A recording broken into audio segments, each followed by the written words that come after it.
अपने बड़े बूढ़ों से अक्सर हमने सुना है कि वे गांव में कच्ची झोपड़ी में रहते थे, कच्ची पगडंडियों पर चलते थे, झोपड़ियों से फ्लैट और पगडंडियों से हाईवे के सफर में।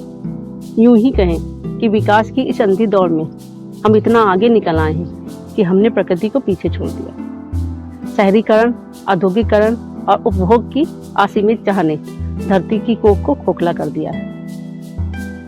क्या आपने कभी सोचा है कि जिस हवा को हम हर पल सांस के रूप में लेते हैं, जिस जल से हमारी प्यास बुझती है और जिस भूमि से अन्न उगता है और जिन पेड़ पौधों से जीवन ऊर्जा मिलती है, वही सब मिलकर हमारे पर्यावरण का निर्माण करते हैं। वास्तव में पर्यावरण केवल प्रकृति नहीं है, बल्कि हमारे जीवन की जड़ है। पर्यावरण हमें न केवल जीवन देता है, बल्कि उसे जीने के लायक भी बनाता है। यह हमें शुद्ध जल देता है और स्वस्थ शरीर के लिए जरूरी है। यह हमें स्वच्छ हवा देता है जो जीवन का आधार है। यह हमें हरियाली, सुख, शांति और ऊर्जा देता है। अगर पर्यावरण सुरक्षित है तो मानव का वर्तमान और भविष्य दोनों सुरक्षित है। अफसोस की बात है कि आज सबसे बड़ा संकट हमारा पर्यावरण ही झेल रहा है। नदियों में हर साल टनों कचरा और जहरीले केमिकल घुले जाते हैं। नदियाँ, जिसे जीवन का स्रोत होना चाहिए, वह खुद बचाव की गुहार कर रही हैं।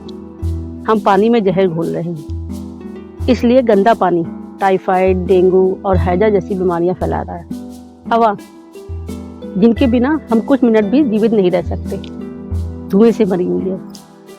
हम हवा में जहर घोल रहे हैं। इसलिए प्रदूषित हवा अस्थमा और फेफड़ों की बीमारियां ला रही है। जहरीली हवा के कारण कई बार स्कूलों को बंद करना पड़ता है। सोचिए, अगर बच्चे ही साफ हवा में सांस न ले सके तो उनका भविष्य कितना सुरक्षित है। जंगल, जो हमें बाढ़ से बचाते हैं, आज अंधाधुंध कटाई झेल रहे हैं। पृथ्वी का तापमान लगातार बढ़ता जा रहा है। तापमान लगातार बढ़ना, ओजोन की परत टूटना और तेजाब की बारिश तथा बाढ़ और सूखा जैसी प्रकृति आपदाएं इसी असंतुलन की चेतावनी है। शुद्ध पर्यावरण के बिना स्वस्थ जीवन असंभव है। जो हम देंगे वही वापस मिलेगा, और जरूर मिलेगा।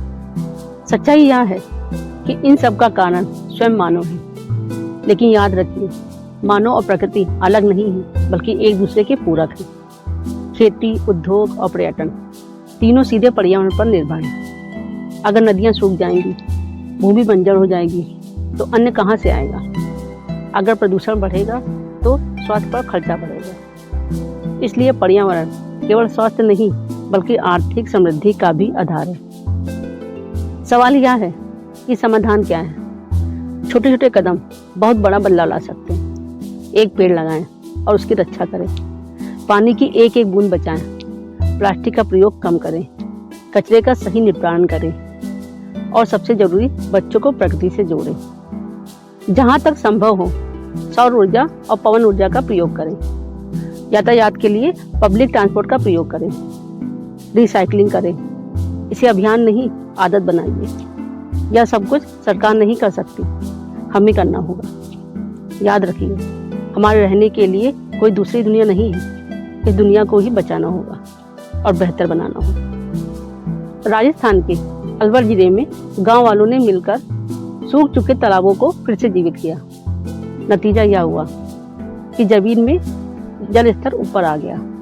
अब पूरे गांव की किस्मत बदल गई। याद रखिए, हर छोटी आदत आने वाली पीढ़ी के लिए नई उम्मीद बन सकती है। प्रकृति हमसे कुछ मांगती नहीं है, बस देती ही रहती है। हवा, पानी, मिट्टी, भोजन और जीवन। अब हमारी बारी है कि हम इस कर्ज को चुकाएं। आइए हम सब मिलकर प्रण लें कि पर्यावरण की रक्षा को अपनी जिम्मेदारी बनाएं। अगर हम धरती को बचाएंगे तो धरती हमें हमेशा बचाए रखेगी। पर्यावरण की सुरक्षा ही आने वाली पीढ़ियों को हमारे द्वारा दिए जाने वाला उपहार है। हरिओम।